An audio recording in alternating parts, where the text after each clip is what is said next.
നമസ്കാരം, മൈ വേൾഡിലേക്ക് സ്വാഗതം. എൻ്റെ എല്ലാ പ്രിയപ്പെട്ടവർക്കും, എൻ്റെ വ്യൂവേഴ്സിനും എൻ്റെ പ്രിയപ്പെട്ട മെമ്പേഴ്സിനും സ്വാഗതം. Good evening. അപ്പോൾ ഞാനിന്ന് കുരുക്കഴിക്കുന്ന മാതാവിൻ്റെ പള്ളിയിലാണ് പോയത് കേട്ടോ. എല്ലാവർക്കും വേണ്ടി എൻ്റെ കൂടെ പേഴ്സണൽ റീഡിങ് എടുക്കുന്നവർക്കും എൻ്റെ ക്ലയൻസിനും എൻ്റെ ചാനലിലും എല്ലാവർക്കും വേണ്ടി ഞാൻ പ്രാർത്ഥിച്ചിട്ടുണ്ട്. വളരെ അത്ഭുതങ്ങൾ നടക്കുന്നൊരു പള്ളിയാണ്. ഞാനിവിടെ ഇടയ്ക്കിടയ്ക്ക് വരാറുണ്ട്. മനസ്സിന് വല്ലാത്തൊരു ആശ്വാസമാണ് ഇവിടെ വരുമ്പോഴേക്കും. മാതാവ് നമ്മുടെ അമ്മയുടെ അടുത്തിരിക്കുന്ന പോലൊരു ഫീലാണ് എനിക്കിവിടെ വരുമ്പോൾ. ഈ മാതാവിനൊരു പ്രത്യേകതയുണ്ട്. കുരുക്കഴിക്കുന്ന മാതാവ് എന്ന് വെച്ചാൽ എല്ലാവർക്കും അറിയായിരിക്കും. സാധാരണ മാതാവിൻ്റെ കയ്യിൽ ഉണ്ണിയേശുവായിട്ടിരിക്കുന്ന ദിവ്യരൂപമാണുള്ളത്. ഇവിടെ മാതാവിൻ്റെ കയ്യിലെ പ്രത്യേകത കുരുക്കാണ്, കയറാണ് ഇവിടെ ഇരിക്കുന്ന മാതാവിൻ്റെ കയ്യിൽ. കണ്ടില്ലേ? ഉണ്ണിയേശു അല്ല കയ്യിലിരിക്കുന്ന, മാലാഖമാരപ്പുറവും ഇപ്പുറവും ഉണ്ട്. കയ്യിൽ കുരുക്കാണ് ഇരിക്കുന്ന, കയർ എന്ന് വെച്ചാൽ നമ്മുടെ ജീവിതത്തിലെ എത്ര പ്രതിസന്ധി ആയിക്കൊള്ളട്ടെ അഴിയാത്ത കുരുക്കും ഈ മാതാവ് അഴിച്ചു തരും എന്നാണ് ഇവിടെ പറയാറ്. വളരെ വളരെ വളരെ അത്ഭുത സിദ്ധിയുള്ള മാതാവാണ് കേട്ടോ. ഒരുപാട് പേര് ദൂരെ നിന്ന് വരാറുണ്ട്. തൊട്ടടുത്ത് തന്നെ ഈശോപ്പച്ചൻ്റെ ദിവ്യരൂപവും ഇരിപ്പുണ്ട്. നമ്മളിവിടെ വരാൻ നേരത്ത് സത്യമായിട്ടും നമ്മുടെ കണ്ണ് നിറഞ്ഞു പോകുന്ന പോലൊരു ഇതാണ്. എപ്പോൾ വന്നാലും മനസ്സിനകത്ത് വല്ലാത്തൊരു തണുപ്പാണ് ഇവിടെ വരുമ്പോൾ. ഇവിടുത്തെ പ്രധാന വഴിപാടാണ് അത് അമ്മ കത്തിച്ചുകൊണ്ട് വരുന്ന വിളക്ക് കൊണ്ടുവന്ന് മാതാവിന് ചുറ്റും ഇങ്ങനെ വലം വെച്ച് കൊണ്ടുവന്ന് ഞാൻ പറഞ്ഞു തരാം. ബാക്കിലൊരു കുളമുണ്ട്. കുളമല്ല, അതുപോലെ അവർ കെട്ടിയിട്ടിട്ടുണ്ട്. അവിടെ ഒഴുക്കി വിടുക എന്നുള്ളതാണ് ഇവിടുത്തെ പ്രധാന നേർച്ചയെന്ന് പറയുന്നത് കേട്ടോ. ഞാനിന്ന് നിങ്ങളെല്ലാം ഈ പള്ളി കാണിച്ചു തരാൻ. ഇവിടെ ഒരു കെടാവിളക്ക് കത്തിച്ച് വെച്ചിട്ടുണ്ട്. ഈ എണ്ണ പലരും എടുത്തുകൊണ്ട് പോകാറുണ്ട് കേട്ടോ. തലവേദനയൊക്കെ മാറാനും ദേഹത്ത് എന്തെങ്കിലും മുറിവുകളൊക്കെ ഉണ്ടെങ്കിൽ പുരട്ടാനും ഒക്കെ പെട്ടെന്ന് മാറി കിട്ടുമെന്നാണ് അവിടെ ഉള്ളവർ പറയുന്നത്, ആ എണ്ണ എടുത്തുകൊണ്ട് പോയാൽ കേട്ടോ.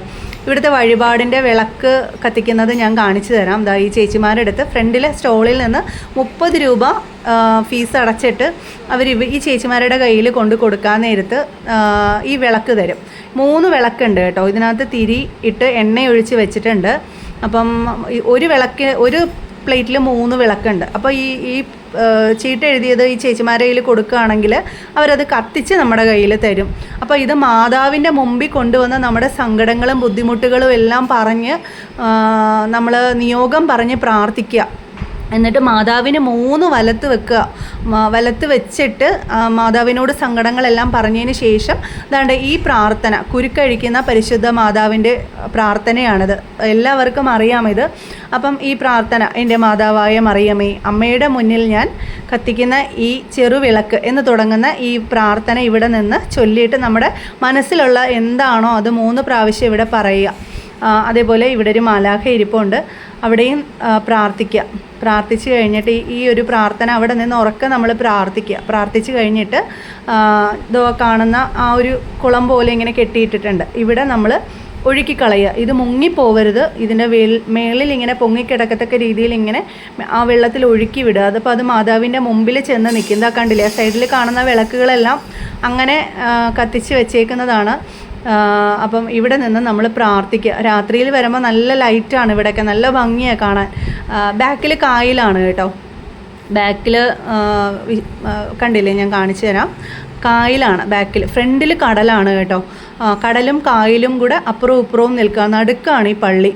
നല്ല ഭംഗിയാണ് ഇവിടെ പോയി ഇരിക്കാനൊക്കെ, കണ്ടോ? അതേപോലെ ആ ആൻറ്റി ഒഴുക്കി വിട്ട ആ വിളക്ക് മുങ്ങിപ്പോയി. അങ്ങനെ മുങ്ങിപ്പൊക്കൂടാന്ന് പറയും, അത് ദോഷമാണ്. നമ്മൾ ആ വെള്ളത്തിന് മീതെ ഇങ്ങനെ പൊങ്ങിക്കിടക്കണമെന്ന് പറയും. അങ്ങനെ രണ്ടാമത് ആ ആൻറ്റി കത്തിച്ച വിളക്കാണ് ഒഴുക്കി വിട്ടത്. അങ്ങനെ ചെയ്യുമ്പോൾ നമ്മുടെ ആഗ്രഹം നടക്കില്ല. അങ്ങനെ വെള്ളത്തിന് മീതെ ഇങ്ങനെ ഒഴുകി മാതാവിൻ്റെ തിരുരൂപത്തിന് മുമ്പിൽ ചെന്ന വിളക്ക് ഇങ്ങനെ കിടക്കും. ഇവിടെ ഇരിപ്പുണ്ട്, ആ കായലിലോട്ട് നോക്കി ഇരിപ്പുണ്ട്, കുരുക്ക് കൊണ്ട് കയ്യിൽ വെച്ചേക്കുന്ന മാതാവിൻ്റെ രൂപം. ഞാനിവിടെ പോയി നന്നായിട്ട് എല്ലാവർക്കും വേണ്ടി പ്രാർത്ഥിച്ചിട്ടുണ്ട് കേട്ടോ. ഒരുപാട് പേരെൻ്റെ കയ്യിൽ തന്നയച്ചിട്ടുണ്ട് വിളക്ക് കത്തിക്കാനും പ്രാർത്ഥിക്കാനും ഒക്കെ. അപ്പോൾ അവർക്കൊക്കെ വേണ്ടി ഞാൻ പ്രാർത്ഥിച്ചു. പോകാൻ പറ്റാത്തവർക്ക് വേണ്ടിയിട്ട്, പേഴ്സണൽ റീഡിങ്ങിന് വേണ്ടിയിട്ട് എൻ്റെ അടുത്ത് വരുന്നവർക്ക് ഒരുപാട് പേര് തന്നയക്കാറുണ്ട് നേർച്ചയൊക്കെ, പള്ളിയിലും ക്ഷേത്രത്തിലും ഒക്കെ. അപ്പോൾ ഞാൻ എല്ലാവർക്കും പോയി ചെയ്യാറുണ്ട്. ഇവിടെ മെഴുകുതിരി കത്തിക്കുന്ന സ്ഥലമാണ്. പക്ഷേ ഈ ഒരു ചെറിയ കുരിശടിയാണെന്ന് വിചാരിച്ചല്ല, വലിയ അത്ഭുത സിദ്ധിയാണ്. ഒരുപാട് അനുഭവസ്ഥരുണ്ട്. ഒരുപാട് ശനിയാഴ്ച ദിവസമാണ് ഇവിടുത്തെ പ്രധാന ദിവസം. അന്ന് ഇവിടെ മണ്ണ് നുള്ളിയിടാൻ പോലും സ്ഥലം ഉണ്ടാവില്ല. അത്ര അത്രയ്ക്ക് തിരക്കാണ് ഇവിടെ. ഒരുപാട് പേര് പൈസയാവട്ടെ അവരെ ഇഷ്ട കാര്യങ്ങളെല്ലാം ഇവിടെ ഡൊണേറ്റ് ചെയ്യാറുണ്ട്. ഇവിടെ ഒരു ഇത് വെച്ചിട്ടുണ്ട്, ഇവിടെ കുരിശടിയുടെ പണി നടക്കുകയാണ്, അടുത്ത കുരിശടിയുടെ പണി നടക്കുകയാണ്. അപ്പോൾ അതിന് വേണ്ടിയിട്ട് സ്കാനർ വെച്ചിട്ടുണ്ട്, എല്ലാവരുടെയും സംഭാവന കൊടുക്കാൻ വേണ്ടിയിട്ട്. തൊട്ടടുത്ത് തന്നെയാണ് ആ കുരിശടിയും പണിയുന്നത്. പിന്നെ ഇവിടെ വേറൊരു പ്രത്യേകതയും കൂടെ ഉണ്ട് കേട്ടോ, അത് ഞാൻ പറഞ്ഞു തരാം ലാസ്റ്റായിട്ടാണ്. അതേപോലെ ഇവിടെ കെടാവിളക്ക് വെച്ചിട്ടുണ്ട്. എണ്ണ അവിടെ നിന്ന് എടുത്തുകൊണ്ട് പോകാം, അത് നമുക്ക് വീട്ടിൽ കൊണ്ടുപോകാം. മുറിവുകളിനകത്തൊക്കെ പുരട്ടാനും തലവേദന ഉള്ളവർക്കും ഒക്കെ അതിൽ നിന്ന് എടുത്തുകൊണ്ട് പോകുന്ന ഞാൻ കണ്ടിട്ടുണ്ട്. ഒരുപാട് അനുഭവസ്ഥരാണ് പറയുന്നത് കേട്ടോ. അതേപോലെ വേറൊരു അത്ഭുതമാണ് ഇവിടുത്തെ കിണർ. തൊട്ട് ഫ്രണ്ടിൽ കടലാണ്, അതാണ്ട് അതിൻ്റെ അപ്പുറത്ത് കടലാണ്, ഇപ്പുറത്ത് കായലാണ്. പക്ഷേ ഈ കിണറ്റിലെ വെള്ളം ഉണ്ടല്ലോ, മിനറൽ വാട്ടർ തോറ്റുപോകുന്ന അത്രയും ശുദ്ധമായിട്ടുള്ള വെള്ളമാണ്. ഒരു ലേശ ഉപ്പുരസമോ അങ്ങനെയൊന്നുമില്ല കടലും കായലും തൊട്ടടുത്ത് കിടക്കുന്നതെന്ന് വെച്ചിട്ട്. അത്രയ്ക്ക് ശുദ്ധമായ വെള്ളം. ഇതിനകത്തുനിന്ന് വെള്ളം കോരിക്കൊണ്ട് പോവും, വീട്ടിൽ കൊണ്ടുപോകും, വീട്ടിൽ കുടയാനും രോഗികൾക്കൊക്കെ കൊടുക്കാനും. ഭയങ്കര അത്ഭുതം നിറഞ്ഞ ഒരു പള്ളിയാണ്. എല്ലാവരും വരണം, ഇത് കണ്ട് പ്രാർത്ഥിച്ചോളൂ. എല്ലാവർക്കും അമ്മയുടെ അനുഗ്രഹം ഉണ്ടാവട്ടെ എന്ന് പ്രാർത്ഥിച്ചുകൊണ്ട് ഞാൻ നിർത്തുന്നു. താങ്ക്